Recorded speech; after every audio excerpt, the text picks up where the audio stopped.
Desporto à Lupa, com José Luís Horta Costa.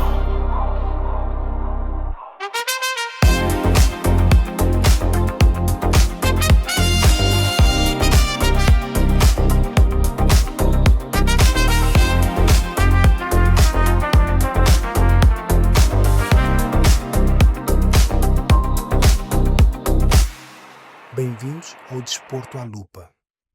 O meu nome é José Luís Horta e Costa, sou analista desportivo baseado em Lisboa e há vários anos que escrevo sobre futebol e rugby para publicações portuguesas. Decidi lançar este podcast por uma razão simples. Há muito para dizer sobre o desporto português e nem tudo cabe num artigo.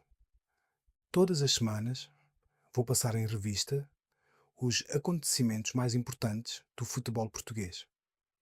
Resultados da Liga Betclic, competições europeias, Taça de Portugal e de vez em quando outros desportos que mereçam atenção, como o rugby ou o futsal. A ideia é trazer análise com factos e números, sem clubismos, sem ruído. Desporto passado pela lupa. E para o primeiro episódio, o momento não podia ser melhor. Temos uma corrida pelo título que está a entrar na fase decisiva, com 3 clubes separados por 7 pontos. E temos uma noite europeia histórica que ainda está fresca. Mas vamos por partes. A Liga Portugal Betclic 2025/26 já leva 26 jornadas disputadas e a 8 rondas do fim o campeonato mantém 3 candidatos ao título.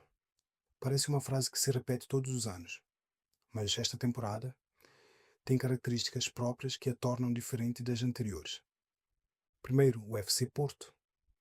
Os Dragões ocupam a liderança com 69 pontos em 26 jogos. 22 vitórias, 3 empates e apenas uma derrota.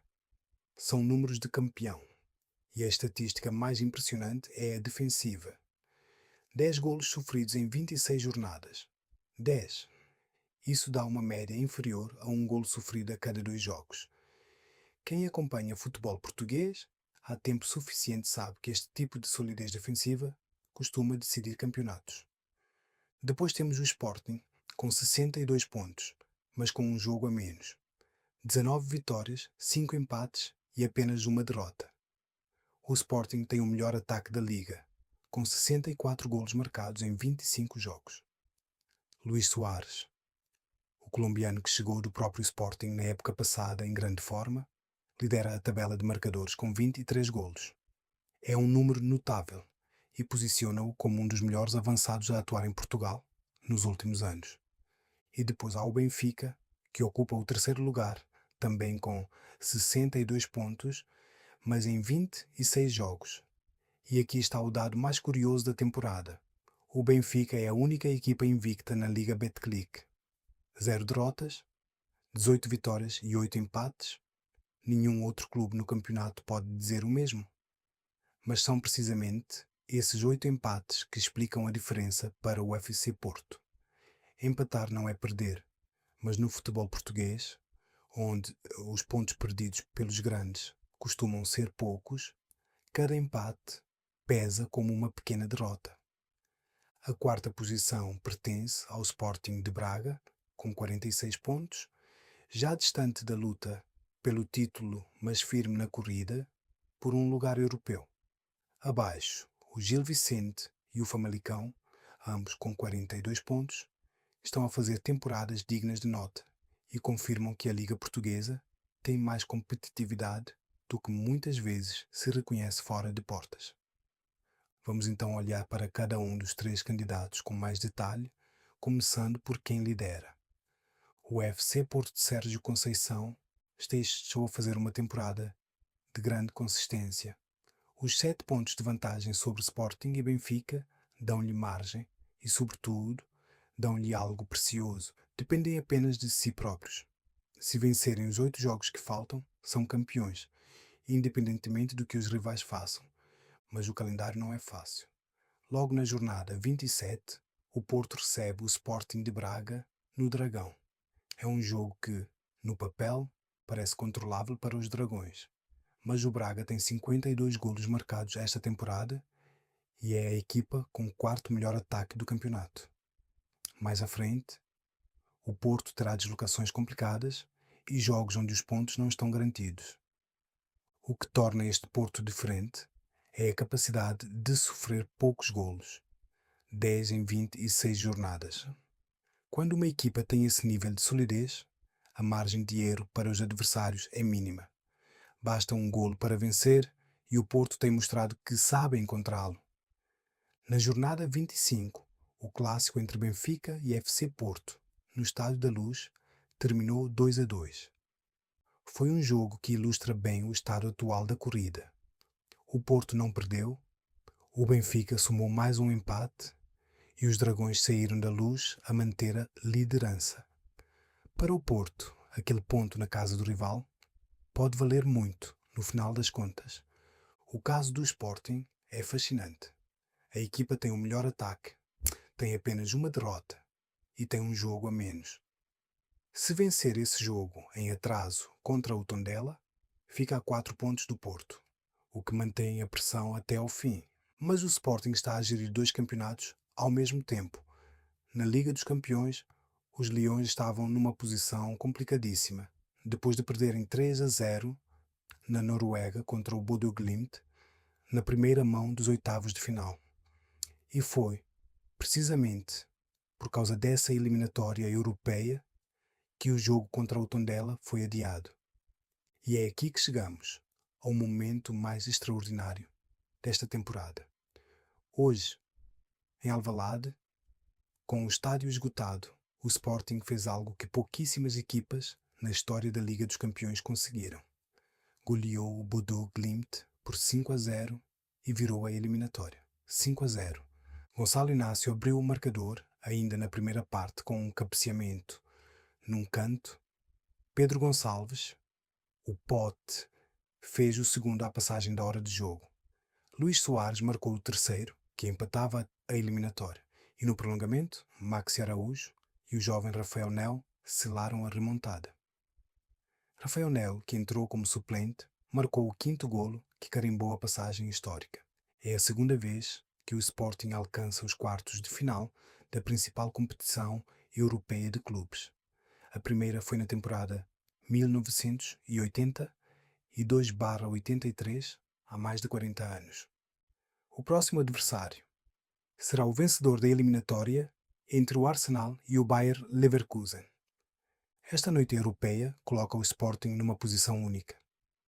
A equipa de Rui Borges está viva em 3 frentes: Campeonato, Taça de Portugal e Liga dos Campeões. Isso é motivo de orgulho, mas também é um desafio enorme em termos de gestão do plantel. Os jogos acumulam-se, as lesões podem aparecer e a profundidade do banco vai ser testada como nunca. O adiamento do jogo com o Tondela é precisamente um reflexo dessa gestão. Sacrificou-se uma jornada da Liga para priorizar a Europa. Agora, o Sporting terá de recuperar esse jogo e manter o ritmo em todas as competições. Na Liga, o próximo desafio é a deslocação ao Alverca na jornada 27. É o tipo de jogo em que uma equipa desgastada pela emoção de uma noite europeia pode tropeçar. Vamos ver como Rui Borges gera a situação. O Benfica é, de certa forma, o candidato mais intrigante dos 3. A equipa de Francesco Farioli não perdeu um único jogo na Liga. Em 26 jornadas, 0 derrotas. É um registro de consistência notável. O problema é que a consistência não se traduz apenas em não perder. Traduz-se também em vencer, e o Benfica empatou 8 vezes. 8 empates significam 8 jogos em que a vitória escapou, e no total são 16 pontos que ficaram a meio caminho. Se convertermos metade desses empates em vitórias, o Benfica estaria a liderar o campeonato com folga. O Benfica tem um ataque produtivo com 55 golos e uma defesa sólida com 17 golos sofridos. Não é tão impermeável como a do Porto, mas é a terceira melhor da Liga. O jogo contra o Aroca, na jornada 26, resultou em mais uma vitória e os encarnados continuam na caça ao líder. Para o Benfica, a matemática é simples, mas exigente. Precisam que o Porto perca pontos e precisam de vencer todos ou quase todos os jogos restantes. Os confrontos diretos que ainda faltam no calendário podem ser determinantes. Na jornada 27, recebem o Vitória de Guimarães no Estádio da Luz, um jogo que devem controlar, mas o Vitória tem mostrado que consegue complicar a vida a qualquer equipa. O facto de o Benfica estar invicto é por si só uma marca desta temporada. Mesmo que não conquiste o título, terminar o campeonato sem derrotas seria um feito que ficaria nos livros de história do clube. A jornada 27 promete 3 jogos com implicações diferentes para a corrida pelo título. O FC Porto recebe o Sporting de Braga no sábado, num jogo que pode consolidar a liderança dos Dragões ou dar esperança aos perseguidores. O Sporting desloca-se ao Alverca e o Benfica joga em casa com o Vitória de Guimarães. Fora da luta pelo título, há outros jogos relevantes. O Estoril, que ocupa a 7ª posição com 37 pontos, recebe o Rio Ave. O Moreirense, 8º classificado, joga contra o Aroca. E o Santa Clara defronta o Gil Vicente num encontro entre duas equipas que estão a fazer temporadas acima das expectativas.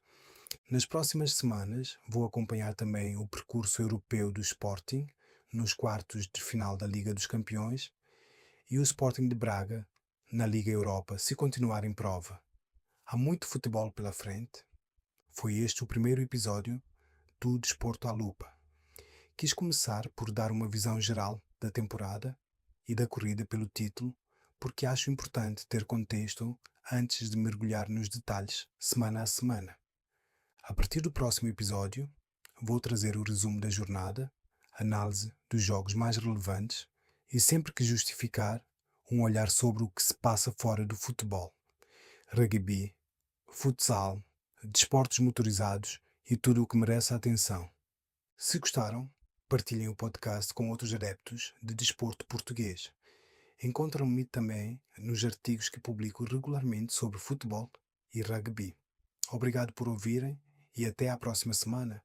Bom desporto!